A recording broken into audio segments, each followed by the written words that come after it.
Thank you for subscribing to our channel. Today is Wednesday, May 5, 2021. Al Jazeera report. One of craziest life cycles. Trillions of U.S. cicadas to emerge. Across 15 states in the United States, trillions of bugs will emerge soon after 17 years underground, scientists have said, in a sign that despite climate change, nature continues.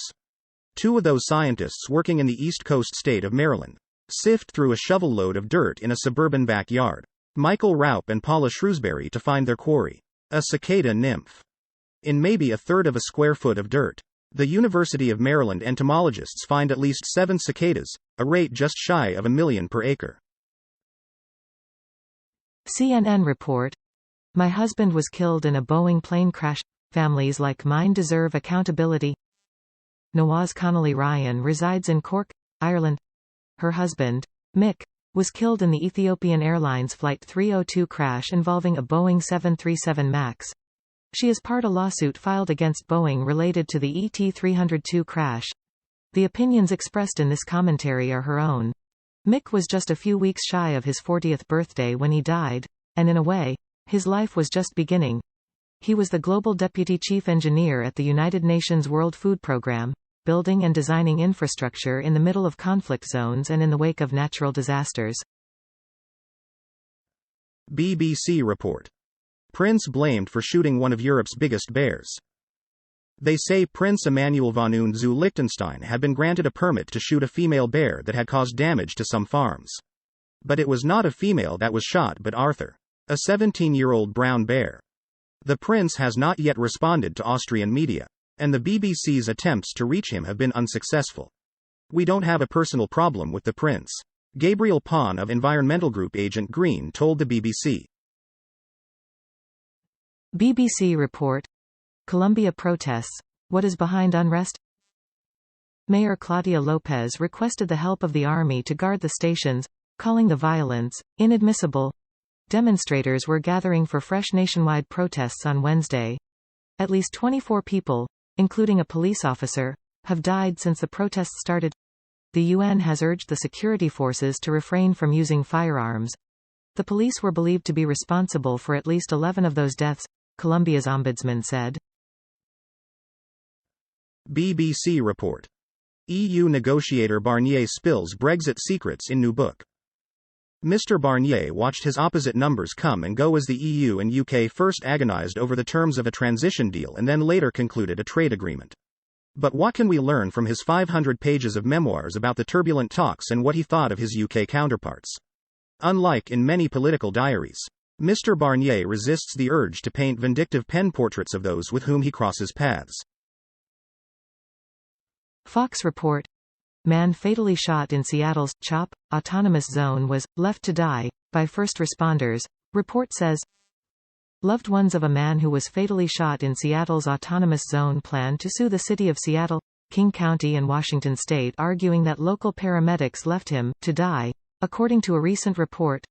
An attorney representing the estate of 19-year-old Lorenzo Anderson has filed a notice of claim regarding the alleged delayed response of a Seattle Fire Department ambulance on the night the man was shot, the New York Post exclusively reported Wednesday. Deutsche Welle report. U.S. announces support for COVID vaccine intellectual property waiver.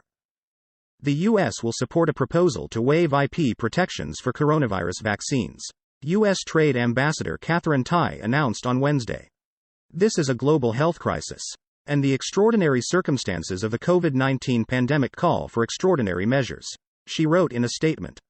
The administration believes strongly in intellectual property protections, but in service of ending this pandemic, supports the waiver of those protections for COVID-19 vaccines. Al Jazeera report. FrancisMacron marks bicentenary of Napoleon's death. President Emmanuel Macron laid a wreath at Napoleon Bonaparte's tomb on Wednesday, commemorating the bicentenary of the death of an emperor who overthrew the nascent republic before expanding France's empire in bloody battles across Europe. Numerous past presidents have shunned paying tribute to one of France's most divisive leaders, but in a speech at the Institut de France, established by Napoleon on the banks of the River Seine, Macron said history should be confronted. Deutsche Welle report. Nigeria. Abducted college students freed. Some 29 students have been freed by gunmen after being kidnapped, Nigerian authorities said on Wednesday. In March, militants seized 39 students from the College of Forestry Mechanization in Kaduna State. Security forces recovered 10 of them in the weeks following the attack, but the remaining students were still missing until Wednesday. The kidnappers released a graphic ransom video, with captured female students yelling at their kidnappers while being struck. CNN report. YearLabid gets mandate to try to form next Israeli government. Centrist lawmaker YearLabid has been tasked with trying to form a new government in Israel, after longtime Prime Minister Benjamin Netanyahu was forced to admit failure in his efforts to reach agreement with potential coalition allies on Tuesday night. Lapid, whose Yesh Atid party came second in the March 23 election to Netanyahu's Likud, received the mandate Wednesday evening from President Reuven Rivlin. Fox report. Watch. British Royal Marines testing jetpacks that can reach speeds of 80 miles per hour. Look up in the sky. It's a bird. It's a plane. Wait. Is it Iron Man? Without the benefit of stunt wires, green screen and CGI. The British Royal Marines recently experimented with a jetpack that can reach speeds of 80 miles per hour and climb to 12,000 feet. Fox 13 reported. The jetpack was designed and built by Richard Browning, a former Royal Marine reservist and Gravity Industries founder and chief test pilot. The Times reported. Al Jazeera report. G7 ends talks with criticism of China and Russia. The Group of Seven has scolded China and Russia, casting the Kremlin as malicious and Beijing as a bully, but beyond words, there were few concrete steps aside from expressing support for Taiwan and Ukraine. Founded in 1975 as a forum for the West's richest nations to discuss crises such as the OPEC oil embargo, the G7 this week addressed what it perceives as the biggest current threats: China, Russia and the coronavirus pandemic. CNN report. The Trump administration was a difficult time for Ukraine, says Foreign Minister. The years of the Trump administration were a difficult time for Ukraine, the country's foreign minister told CNN Wednesday, ahead of U.S. Secretary of State Antony Blinken's trip to Kiev. In an exclusive and wide-ranging interview, Foreign Minister Dmytro Kuleba also touched on the buildup of Russian forces on Ukraine's border, potential military support from the United States, and President Joe Biden's offer of a summit with Russian leader Vladimir Putin. Deutsche Welle report. G7 foreign ministers hold pandemic talks amid COVID scare.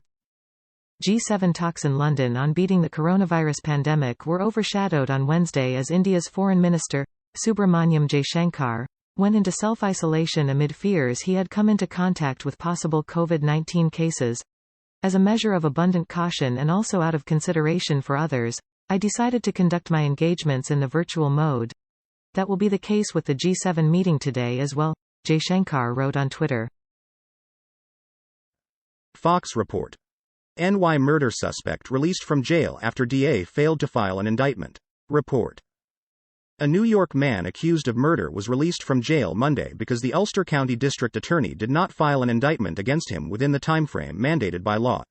County Judge Brian Rounds admonished the District Attorney Monday for failing to file an indictment against 38-year-old Raymond Snyder, who was arrested in January on murder and robbery charges.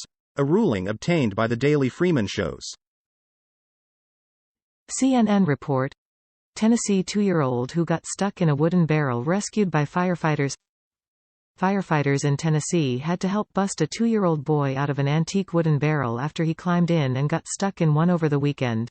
Dorian Strubing, who turns 3 in July, wedged himself in the barrel on Saturday evening, while his family was finishing dinner a few feet away. His dad, Lance Strubing, told CNN. He was just playing like he normally does, Strubing said. Then he calmly just goes, "Help, please," because he's stuck and he couldn't get out. Fox report. Iran releases chilling fake video showing U.S. Capitol blow up after attack. Iran has reportedly released a chilling propaganda video depicting a fake attack by its Republican Guard blowing up the U.S. Capitol.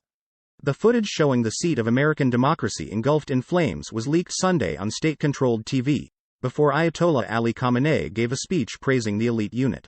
According to the Washington Free Beacon, the Americans have been for years deeply saddened by the Islamic Republic's influence. And they were angry with General Soleimani for this reason and martyred him for this reason. Khamenei said. Thank you for watching 5 p.m. recap. To be notified, you can subscribe our channel and activate the bell.